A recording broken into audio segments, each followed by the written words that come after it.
So the pressure on the next big thing. Now, she's 24. She might be able to handle it. But what about younger athletes like Gout at the moment, or Sienna Tui, who just shot the lights out at the Age Championships in Brisbane in the pool last week? The pressure on these kids to perform, is it too much?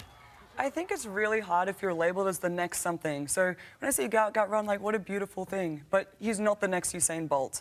Sienna Tui is not the next Liesl Jones. Even though she's breaking her records, everyone has their own trajectory, and as soon as you put that direct comparison on someone, it means you have to do the exact same thing. And everyone moves at a different pace. It's brilliant to see that people do well when they're young. I think it's wrong to put a giant expectation on top of that they're going to be the next big thing. Yeah, you're always going to be the first of you, and I think Yes. particularly in the individual sports, you can really highlight it, and because you have those comparisons. And then when you look at these youngsters coming through in the sports that I love of AFL, and you see these comparisons of, oh, well, Nick Dacos is 20 and he's doing that. Why is Harley Reid not doing that as well? So these comparisons make it really hard for these youngsters. And I wrote an article about it saying it's just really tough. You need to let kids be kids, let their progression be their progression. That's why I love mature age recruits. They've come and done it at 25, and everyone is going to be improving at their own rate, their own timeline. Yeah, because there's that moment, isn't there, where you leave being the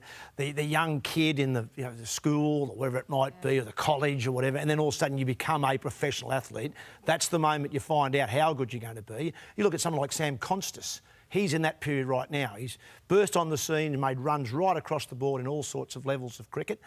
Walks out the MCG in front of, 90,000 people and scores a quick fire 60 in a way that he's never really batted before. And now he's the talk of the town. But how will he go? No one really knows. It's how he handles it from now on in. And bear in mind, they're only 19. And he's got plenty of time left. So this is well, not you guys, you're more the experts, but in terms of the media, and you're now stepping into the media, Georgie, we have a partly to blame for that. We're kind of putting that pressure on. But the other thing too, and you contrast the Dacos boys to Harley Reid, and I look at Harley Reid and he's out there doing ads and, happy to put himself out there and happy to take the cash. If you're going to do that, don't you have to put your big boy pants on?